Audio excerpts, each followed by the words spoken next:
Guys, good afternoon. Welcome back sa aking YouTube channel. For today's video, check natin ang 2025 Honda HR-V 1.5V CVT Meteoroid Gray. Guys, ito yung middle variant ng ating Honda HR-V. Ang kanyang price is 1,519,000 pesos. Turn ko na kayo ngayon sa ating featured unit for today. Guys, ito yung kaka-launch lang last Sunday. Sariwang-sariwa pa. Medyo ano lang ang unit natin, medyo may konting alikabok. Pero gusto ko lang makita nyo agad yung ating Honda HR-V. Dito na tayo sa front portion, guys. Ang difference ngayon ng ating HR-V, mapapansin nyo, iba na yung ano niya, yung kanyang front grille. Meron na siyang similarity sa Honda HR-V S, na which is yung entry level. Nakaano tayo glossy black front grille, LED headlights with daytime running lights, LED fog lamps, matte black lower front grille. Yung front bumper niya is matte black din.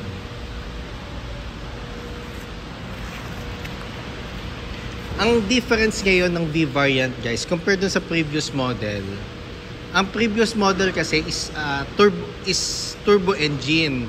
Ngayon, ang ginawa ni Honda, binalik niya sa non-turbo yung makina. Bali, ang variants natin, ang mga engine natin, yung SNV 1.5 non-turbo engine, then yung top of the line, yung RS, is hybrid na, which is 1.5 din ng engine displacement. So regarding naman sa engine, guys, 1.5 CVT, continuous variable transmission, double overhead cam, front wheel drive, 121 horsepower, 145 Newton meters of torque. Actually, maraming magtatanong niyan, bakit binalik sa non-turbo, hindi ba siya underpower? Actually, guys, hindi. Kayang i-comply ng 1.5 engine natin na double overhead cam yung body weight ng Honda HR-V. And equipped na rin pala siya, guys, ng Honda Sensing, which is additional safety features na ma-enjoy ng end user. It's more on assistance, guys. Pinopromote niya ang right driving habit. Pakita ko na rin, guys, yung HR-V S. Yun, for release na kasi. And itong hybrid na Sankaki Pearl. So, sa mga upcoming vlogs, i-vlog ko rin to. Pero ang focus muna natin is itong Honda HR-V V variant. Regarding naman, guys, sa gulong, ang maganda sa V variant, naka 18-inch alloy wheels ka na, two-tone ang ating color ng ating mugs, glossy black and silver. Ventilated disc ang ating front brakes, MacPherson strut naman ang suspension natin sa harap. Ground clearance is 196mm. Door integrated side mirrors, side turning lights. Meron na siyang lane watch camera, guys. Smart entry. Solid disc naman ng ating rear brakes. Tapos ang ano natin, ang suspension naman natin, torsion beam sa rear. Ang fenders natin is matte black. Sorry, guys, medyo maalikabok ng taga-unit. Pero yun nga, gusto ko lang makita nyo agad yung V variant ng HR-V. Regarding naman sa roof, guys, naka shark fin antenna na tayo. Sa back portion naman, guys, naka LED headlights tayo. LED tail lights. Sorry, guys.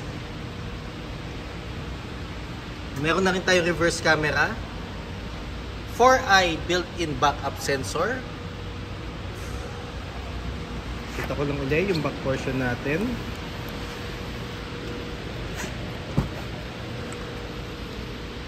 Compartment space. Very spacious. At the same time, very flexible ang second row natin. Meron tayong tonneau cover dito, which is detachable. Manual tailgate, guys. Yung RS kasi, yung hybrid, is power tailgate na. Yung SNV is manual tailgate pa.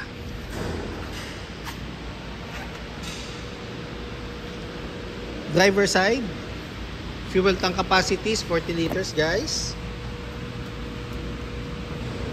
At kung mapapansin nyo nga pala guys, ang bintana ng HR-V natin compare with other lineup ng Honda, mas ano siya, mas maliit compare sa mga Civic, CR-V, CT.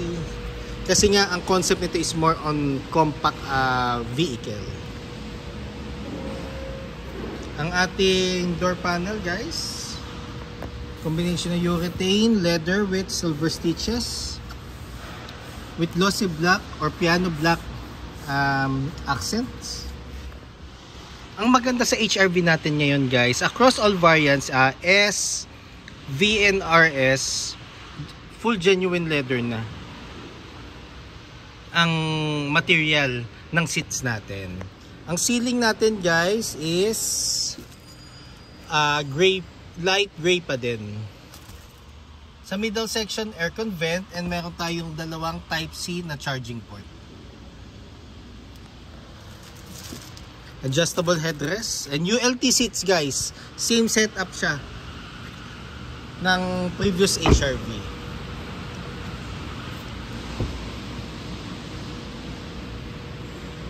Dito naman tayo sa door panel natin sa driver side, and dito yung buttons natin, power folding side mirrors, adjustment ng mirror.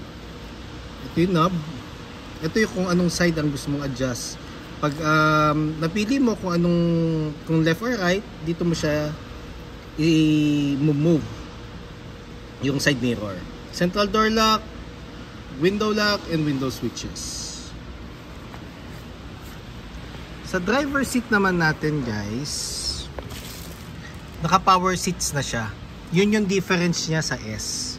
Ang V pala guys, almost the same with the S variant. Ang difference lang, naka 18-inch alloy wheels, may lane watch camera, and naka power seat ang driver side. Pero rest nun, halos parehas na, almost the same. Sa baba naman ng manubela natin guys, nandito yung gas lid and sa hood.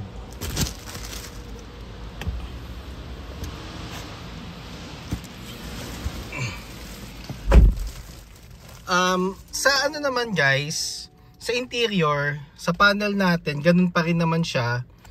Combination ng analog and digital. Yung digital portion natin is colored guys. Try nating start.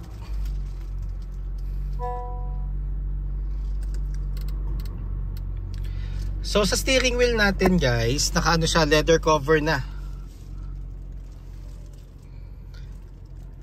Ang audio control natin sa steering wheel with hands-free telephone assist, Honda Sensing and Adaptive Cruise Control, paddle shifters, switch ng headlights and fog lamps for the wipers, push start button na. Meron siyang air diffuser guys ha.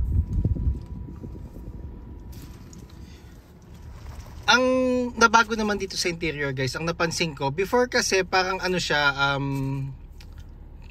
parang box type yung audio unit. Ngayon ang ginawa nila, naka-mount na lang siya, which is mas eye-catching yung audio unit natin. The same time, glossy black ang ano niya, ang texture. Meron na rin siyang Bluetooth, Apple CarPlay, and Android Auto. Meron na siya guys. Leather dashboard. Sa taas ano siya guys, urethane. Aircon buttons natin. Ito yung fan, ito yung thermostat, ventilation. Sa baba naman guys, meron siyang portion dito for the wallets, cellphones, or siguro coin purse. Meron siyang dalawang USB port, yung universal size and yung Type-C. Ang maganda rin pala sa middle variant natin guys, meron na siyang wireless charger port. Yung previous kasi wala pa. Meron lang siya dun sa RS turbo engine, which is very limited yung units na finroduce dito sa Philippines. So off ko lang muna ulit engine guys ha. So meron siyang wireless charger port. And yung transmission niya guys, meron na siyang leather cover with dark gray stitches. Meron siyang park, reverse, neutral, drive, and sports mode.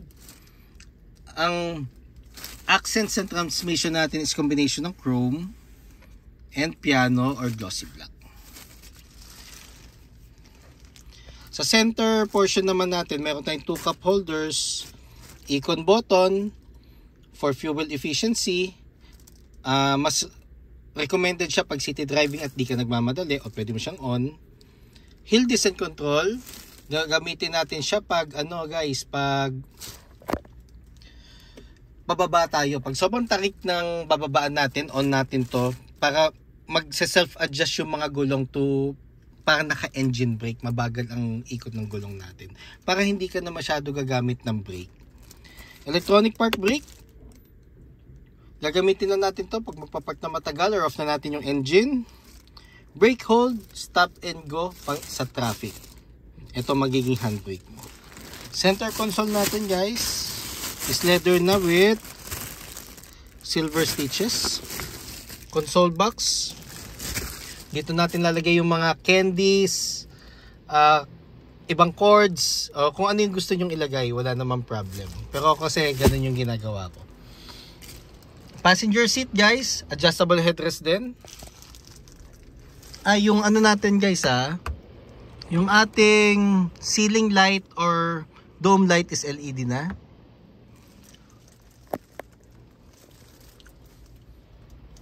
Glove box. Warranty booklet, owner's manual, dyan natin lalagay insurance policy and copy ng ORCR na hindi expired. Ang ating map light naman is LED na din. Rear mirror. Visors natin with with mirror and light na. Same goes sa passenger side. Sorry guys. So guys, yun lang for the meantime. So ang price uli niya guys is 1,519,000 pesos. Just in case you have any concerns, questions regarding cash discounts, pero actually wala pang discount to, pero we can work it out. Inquire lang kayo sa akin. Unit availability, parts inquiry, service appointment, and bank display for our bank partners. Feel free to call or text 0906-386-8937 or visit me at 598 EDSA Balintawak, Caloocan City, and look for me guys, Ross Oliver Cruz, ang inyong friendly sales manager here at Honda Cars Balintawak. Looking forward to meet you here guys and render my services to you. Kindly subscribe na nga rin pala sa aking YouTube channel para maging updated sa mga susunod na videos. And pa-follow na rin sa aking Facebook, Ross Oliver Cruz, and aking Facebook page, Honda Cars Balintawak Best Sales by Ross Oliver Cruz. Yun lang guys. Thank you and God bless.